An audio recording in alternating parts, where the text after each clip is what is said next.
sistem akreditasi perguruan tinggi. Bagi bapak-bapak ibu yang mungkin tidak mengenal baik nanti di masyarakat, apa itu proses akreditasi? Akreditasi itu adalah suatu proses penilaian yang dilakukan pemerintah untuk menilai dua hal. Satu adalah perguruan tingginya sendiri, dan yang kedua adalah prodi di dalam perguruan tinggi itu. Mungkin bapak ibu yang tidak mengenal, kadang-kadang kalau kita sebut akreditasinya itu A, B, C. Itulah angka hasil daripada sistem akreditasi tersebut. Apa tantangan yang dihadapi hari ini?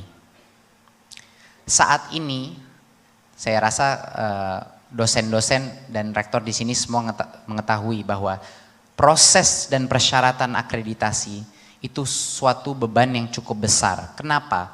Karena semuanya itu dilakukan secara manual. Tumpukan dokumentasi dan bukti bahwa universitas itu telah melakukan berbagai macam proses itu bertumpukan. Pada saat ancang-ancang 2 tahun sebelum waktunya reakreditasi, itu banyak sekali mahasiswa pun sampai komplain, ini dosennya kemana ya? Gitu. Karena tantangan daripada tuntutan reakreditasi, karena ingin memaintain akreditasi tersebut. Saat ini juga banyak sekali antrian perguruan tinggi dan prodi yang belum terakreditasi atau yang benar-benar ingin mengakreditasi, itu luar biasa panjangnya. Bisa bayangkan, karena semua prodi dan semua perguruan tinggi itu diwajibkan akreditasi setiap 5 tahun, sehingga apalagi perguruan tinggi yang lebih kecil, yang tidak punya resource yang banyak, itu banyak nggak kedapetan proses akreditasinya, sampai mereka harus menunggu kadang-kadang bertahun-tahun. Hampir 20% dari permintaan akreditasi tidak terpenuhi di tahun yang itu. Sehingga multi-year dia menunggu antrian ini. Dan yang terakhir adalah banyak sekali prodi yang ingin standar yang lebih tinggi lagi. Mereka melakukan akreditasi level internasional. Tapi mereka masih harus melakukan akreditasi nasional juga. Dengan segala macam prosesnya. Jadi pada saat ini ada 3 isu dengan akreditasi sistem. Satu adalah sifatnya sangat manual dan menjadikan beban administratif yang benar-benar mendistract dosen dan rektor keluar daripada fokus core utamanya, yaitu benar-benar meningkatkan kualitas pembelajaran di dalam universitasnya. Kedua, cukup diskriminatif sifatnya karena banyak sekali yang benar-benar membutuhkan akreditasi tidak mendapatkan, sedangkan yang tidak mau direakreditasi atau tidak merasa perlu dipaksakan. Dan yang ketiga adalah bagi yang sudah mengejar target yang lebih tinggi lagi, yaitu international akreditasi, bahkan harus mengulangi prosesnya di tingkat nasional karena belum cukup diakui. Kemana arahnya akreditasi?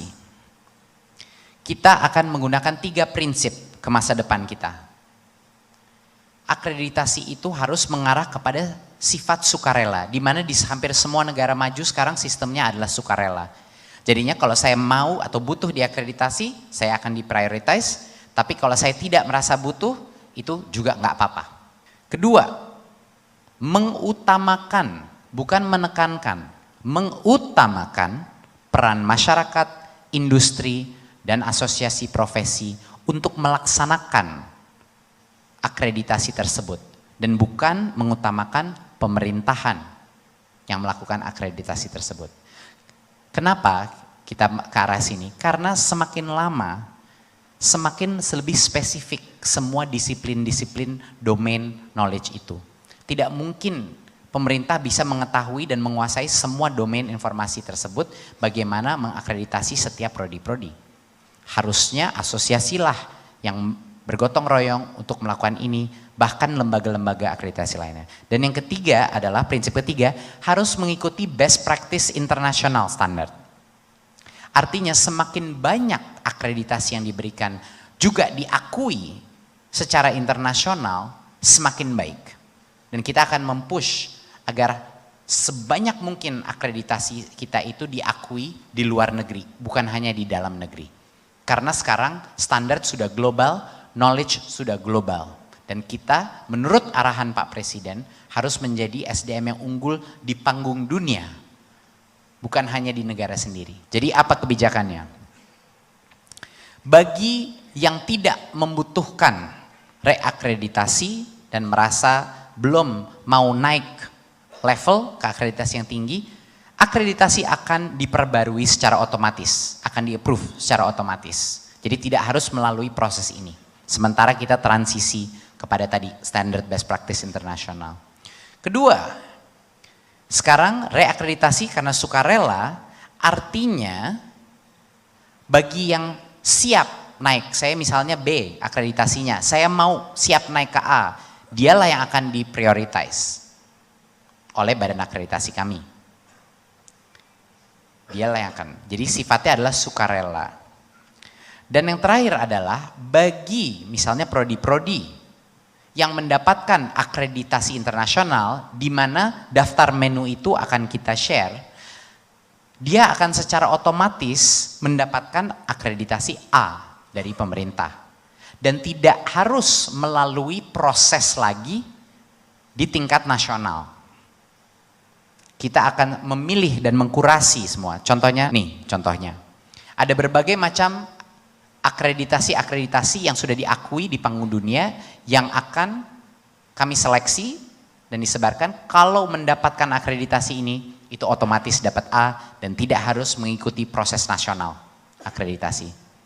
Ya, kita pinjam standar mereka yang standarnya sudah diakui dunia, tidak perlu mereka masuk. Nah, dengan sistem ini banyak sekali perguruan tinggi dan prodi-prodi yang benar-benar butuh akreditasi bisa lompat di antrian akreditasi seperti yang sekarang. Ini benar-benar untuk membantu mereka juga. Tapi itu tidak berarti bahwa pemerintah tidak akan mengetatkan monitoring.